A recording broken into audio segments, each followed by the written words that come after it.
La globalización conducía a una crisis, ¿no?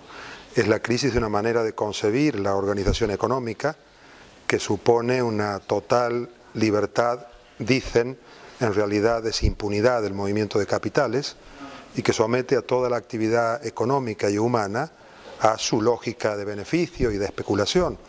Ese sistema es imposible que funcione y que sea estable y desde hace 5 años estamos soportando las consecuencias de su hundimiento, ¿no? Con todo el efecto tremendamente perjudicial y perverso que tiene sobre la vida de las gentes, ¿no? Defendemos la banca pública porque es la única banca posible. Los ahorros de la ciudadanía han sido gestionados en esta etapa reciente, como claramente percibe la sociedad, de una manera absolutamente vergonzosa.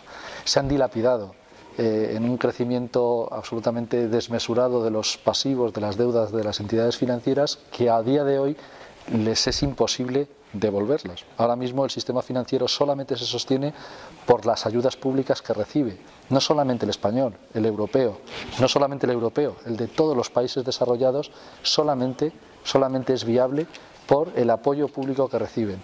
Entendemos, por tanto, que inevitablemente debe ser público, porque si solamente se sostiene con los fondos públicos, esos dineros deben tener o deben conllevar derechos de propiedad.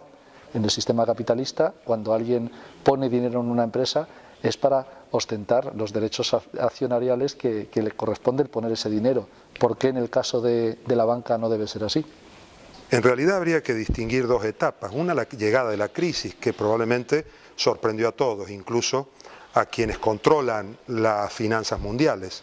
Pero una vez que la crisis se presentó en escena, quienes siguen controlando las finanzas han aprovechado esa crisis para imponer su propio interés, para imponer una serie de políticas de recortes, de ajustes, de privatizaciones, que hacen que quienes sean perjudicados por la crisis no resulten ellos que la provocaron, sino todos los demás, nosotros, que éramos víctimas de aquella lógica especulativa y que hoy somos también víctimas de la manera en que están queriendo salir de esa crisis. Los recortes no se aplican a la banca, los recortes no se aplican a las grandes corporaciones, los recortes se aplican a la ciudadanía, ¿no? Se aplican a las pensiones, se aplican a la sanidad, a la educación, al sueldo de los trabajadores, con lo cual están aprovechándose de la crisis, transformándola probablemente en el más descomunal fraude que se ha podido imaginar en los últimos tiempos, ¿no?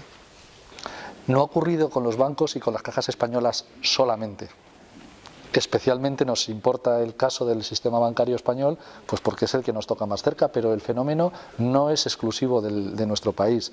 Lo que ocurre es que el sistema bancario per se funciona con muy poco capital propio y con una carrera desenfrenada hacia adelante con el hecho de prestar cada vez más. ¿Por qué?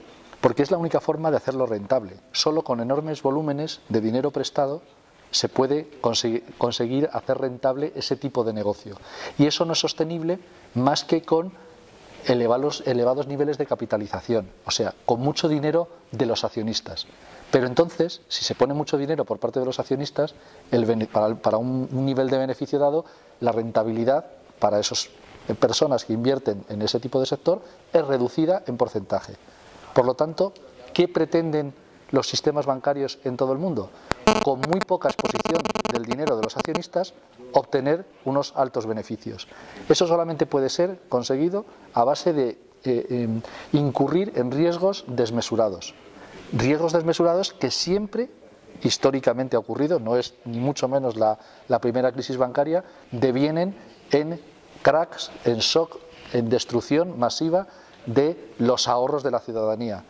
Creemos que ya en la situación actual basta ya de especular con los ahorros de la gente, porque lógicamente si las cajas y los bancos españoles no hubieran actuado de la manera que han actuado, hubieran quebrado antes. Actuaron de manera imprudente, prestando muchísimo más de lo que tenían que prestar, pero es que era el único camino que tenían. La lógica de especulación financiera era la única que les permitía sobrevivir. Es triste decirlo, pero esa es la realidad. A eso lleva el sistema. Precisamente por eso hay determinados elementos que no pueden estar en manos privadas porque suponen un enorme coste para la sociedad. Cualquier coloquio, cualquier debate, cualquier encuentro, muy pronto llega al punto de decir, bueno, tiene esto alternativa, hay salidas, ¿no? Nosotros estamos desde hace mucho tiempo, con muchas otras organizaciones, bajo el paraguas de lo que llamamos otro mundo es posible, porque estamos totalmente seguros de que es posible otra forma de organizar las cosas. Propuestas, mira, propuestas probablemente haya libros, bibliotecas, como para parar varios trenes de propuestas concretas para salir de la crisis. No voy a aburrir a la gente que me mire haciéndole una lista de la compra de las propuestas. Lo que sí quiero subrayar es que esas propuestas requieren de la movilización ciudadana, esas propuestas requieren de una nueva forma de hacer política, esas propuestas requieren de una unidad de toda la ciudadanía con sus organizaciones representativas, y si esa condición se da, todas las propuestas que están sobre la mesa entonces podrán ser aplicables, ¿no? Se cita el caso de Bankia como el más representativo en cuanto a volumen de ayudas públicas recibidas, pero todas las entidades que tienen su sede en España, todas han recibido ayudas públicas, todas, en diferente medida y en diferente grado. Hay unas entidades que, como Bankia, han necesitado capital de forma directa, y otras, como el Banco Santander o el Banco Bilbao Vizcaya Argentaria, que lo que han recibido ha sido préstamos masivos al 1% del Banco Central Europeo. Tanto una cosa como otra son ayudas públicas. Son ayudas públicas sin las cuales no habrían podido funcionar. ¿Por qué los Estados han actuado de esa manera, no solamente en España, sino a nivel europeo? En el conjunto de la Unión Europea de los 27, más de 5 billones de euros, billones con B de euros, se han inyectado al sistema bancario en los últimos 3 años. Ya digo, no es solamente el caso de los bancos y cajas españoles. Y los Estados lo hacen porque la alternativa a la que se enfrentan es simplemente que los ahorradores, cuando vayan a su caja o a su banco a por sus ahorros, a sacar con su tarjeta de débito o directamente a la ventanilla, no tendrían sus ahorros. Los ahorros de la sociedad han sido volatilizados, han desaparecido. No es que hayan desaparecido de manera directa y total. Gran parte de esos ahorros están en suelo industrial, en muchas poblaciones españolas, por ejemplo, o en promociones a medio acabar en la costa española, o en viviendas no acabadas, o en préstamos fallidos a empresas como Royal Urbis o como ACS o como otras muchas empresas que no pueden devolver a día de hoy sus préstamos. Pero los ahorros, en cuanto a su disponibilidad inmediata, han desaparecido. Lógicamente, los Estados no quieren afrontar esa realidad, porque lo que supondría eso sería una absoluta revuelta social. Ante esa situación de quiebra de la confianza en las entidades financieras, lo que se opta es por asegurar los ahorros de la ciudadanía, apuntalando las entidades financieras. Y eso, que podría tener lógica desde el punto de vista de los ciudadanos, lo que supone una perversión es que no conlleve una nacionalización inmediata del sector. Si se pone dinero para apuntalar las sociedades, en primer lugar tendría que conllevar el control absoluto de esas entidades. Segundo, la exigencia de responsabilidades a quienes han cometido los graves errores estratégicos que han llevado a la situación actual a las entidades bancarias. Y tercero, la exigencia de responsabilidades, tanto a los directivos como a los supervisores que no actuaron debidamente para evitar esta volatilización de los ahorros de la ciudadanía. Esas segundas y terceras derivadas son las que son más claramente criticables al anterior gobierno y al actual en el caso de España. La prima de riesgo es un número manipulado. Una de las graves consecuencias que hoy estamos sufriendo para tener dificultades, para que la gente entienda las características de esta crisis, es que con los números nos mienten. La prima de riesgo no es una medida objetiva del riesgo que suponga invertir en deuda pública española. La prima de riesgo se manipula para encarecer el coste de la deuda española.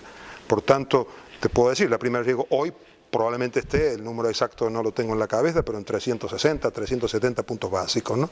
Quiere decir que, en teoría, prestarle dinero a España exige que se le pague a quien lo presta 3,5% más de interés que si prestara el dinero a los alemanes, ¿verdad? Pero ¿refleja eso realmente el riesgo de impago de España? Cuando España es un país que nunca ha dejado de pagar sus deudas. No existe en la historia del endeudamiento público español ni un solo día en que España no haya hecho frente a sus compromisos. ¿Cuál es la lógica para determinar de que ahora hay un riesgo de que eso ocurra y eso tiene un valor de 3,5% y que hace insostenible el pago de la deuda española? Son números claramente manipulados, como lo es el número que indica el déficit público, que hoy han dicho que es el 6,7%, y sabemos todos, y ellos también, que es más del 10%. Manipulan con los números de casi todas las variables económicas que hoy tenemos en la información económica diaria, ¿no? El rescate se ha producido, por supuesto, en las entidades bancarias, pero este no ha sido, ni fue el primer rescate, el que se produjo a final del año pasado, con la intervención de dinero europeo que apoyó el apuntalamiento de Bankia, del Banco de Valencia, de Catalunya Caixa y de Nova Galicia Banco, ni ha sido el primero ni va a ser el último rescate. Los análisis que se han realizado por parte de la consultora estadounidense Oliver Wyman y que realizó los test de estrés en cuanto a las necesidades de capital de la banca estaban claramente falseados, como hemos demostrado desde la plataforma por la banca pública. Esos test han quedado obsoletos desde el día antes al ser publicados. Las necesidades de capital de la banca son infinitamente superiores.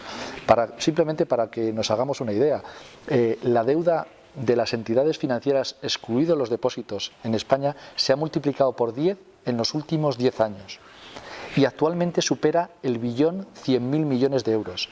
1.100.000 millones. ¿Alguien pretende que nos creamos que con una inyección actualmente de 40.000 millones de euros se arregla el problema de las entidades bancarias?